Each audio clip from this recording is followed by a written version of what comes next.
Бид саяхан шинэ хүнээ үлгийдэж аваад бүл нэмээд аз жаргалтайгаар орон нутагтаа сэтгэл амар амьдарч байгаа залуусын төлөөлөл билээ.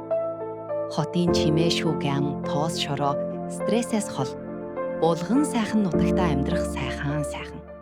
Гэтэл нэг л өдөр нөхөр ажилласаа халагдаж мөрөөрөө ажиллаа хийж байсан хүнийг улс төрийн шалтгаанаар халсанд нь гомдмоор. Гэхдээ бид цаашид амьдрах хэрэгтэй биз дээ. Манайх гэдэг айлд санхүүгийн хүндрэлүүд ар араасаа гарч эхэлсэн. Би гэдэг хүн өөрөө жирэмсний амралтай байдаг.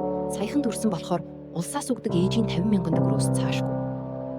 Өдөр хоног өнгөрсөөр амьдрал улам л ярвигтай болж хүүхдийн памперс, сүмний мөнгөө яаж олох вэ гэж шүмжүүл бодож хаяа бас үйлч хондог байлаа. Хүүхдээ хөхүүлэнгээ фэйсбүүкийг эргүүлээд сууж атал AI-ийн талаар сургалтын зарыг харсан.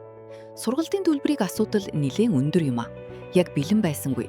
Гэвч ээжээсээ зээлээд өгчихлээ. За тэгээд хиймэл оюуны талаар сонирхож байсныг ч хэлэх үү?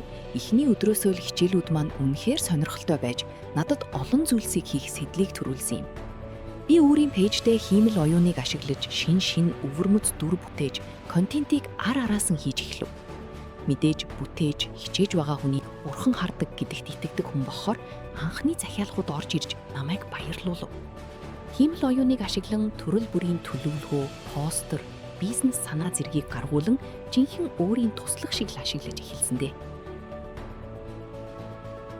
Энэ өдрүүдээс хойш би бүтээж эхэлсэн. Пэйж, Instagram-ын дагагчид маань мэдэгдэхүйц өөрчлөгдөж, орлогоч нэмэгдсээр хамгийн гайхалтай нь надад хиймэл оюуны сургагч багшийн санал хүртэл ирж амьдрал хичнээн сайхан бэ гэдгийг ахин мэдрүүлсэн. Жирийн Монгол ээжээс хиймэл оюун ашиглаж сурсан ээжийн түүх хэмээ. AI бол ээжийг улам хүчрэхэг, өөртөө итгэлтэй болгож байгааг би харж байна. Анхаарал хандуулсанд маш их баярлалаа.